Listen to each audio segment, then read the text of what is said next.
નમસ્કાર દર્શક મિત્રો, બોટાદ દસ્તક ન્યૂઝમાં આપનું હાર્દિક સ્વાગત છે। હું છું એલડી મકવાણા। આપ જોઈ રહ્યા છો બોટાદ દસ્તક ન્યૂઝ। હવે પછીના સમાચાર વિગતવાર। કાવડિયાઓને લઈ જતી બસ ટ્રક સાથે અથડાઈ, 18ના મોત। કાવડિયાઓને લઈ જતી બસ ટ્રક સાથે અથડાઈ, 18 કાવડિયાના મોત, અનેક લોકો ઘાયલ। ઘાયલોને સારવાર માટે હોસ્પિટલ ખસેડાયા। ઝારખંડના દેવધરમાં કાવડિયાઓને લઈ જઈ રહેલી બસ અને ટ્રક વચ્ચે જોરદાર ટક્કર થઈ। આ અકસ્માતમાં ઓછામાં ઓછા 18 કાવડિયાઓના મોત થયા છે અને અનેક લોકો ઘાયલ થયા છે। ઘાયલોને સારવાર માટે હોસ્પિટલમાં દાખલ કરવામાં આવ્યા છે।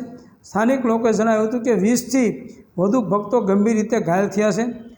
મીડિયા રિપોર્ટ મુજબ આ અકસ્માત દેવધર જિલ્લાના મોહનપુર પોલીસ સ્ટેશન વિસ્તારમાં ગોંડા દેવધર મુખ્ય માર્ગ પર થયો હતો।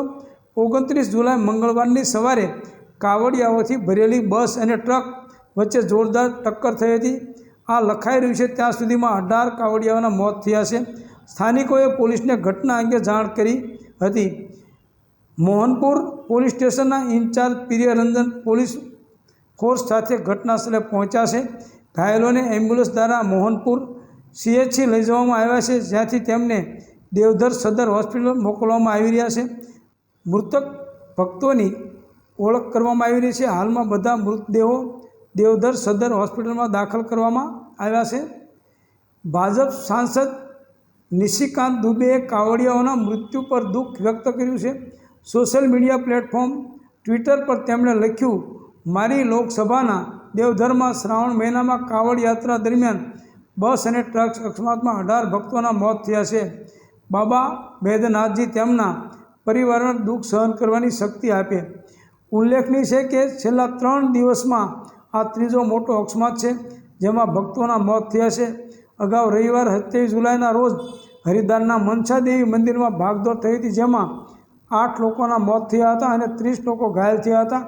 જ્યારે ગઈકાલે 28 જુલાઈના રોજ ઉત્તર પ્રદેશના બારાબંકીમાં આવાનેશ્વર મહાદેવ મંદિરની બહાર ભાગદોડ થઈ હતી, જેમાં 2 લોકોના મોત થયા હતા અને ઘણા બધા લોકો ઘાયલ થયા હતા।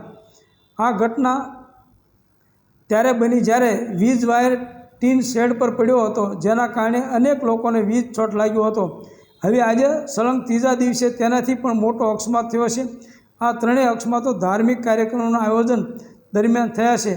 દર વર્ષે ધાર્મિક મેળાવડાઓ દરમિયાન આવા અકસ્માતો થતા રહે છે, છતાં તંત્ર દ્વારા તેને પ્રોત્સાહન આપવામાં આવે છે, તે ખરેખર ચોંકાવનારું છે। આ તંત્રએ ખરેખર જે લોકો મરી ગયા, ખરેખર એના બાળ બચ્ચા કે જે કોઈ હોય, ખરેખર કુટુંબનો મોભી હોય કે એમના કુટુંબના દીકરા હોય, વાલછોયા હોય, તો આ બાબતે બોટાદ દસ્તક ન્યૂઝની વિનંતી છે કે આવા કાવડમાં ન જવા દેવા વિનંતી કરવામાં આવે છે અને વારંવાર વિનંતી કરવામાં આવે છે બોટાદ દસ્તક ન્યૂઝ તરફથી કે આવી કાવડ યાત્રામાં ન જવા હું વિનંતી કરું છું। Botad Dastak news, LD Makwana, Botad.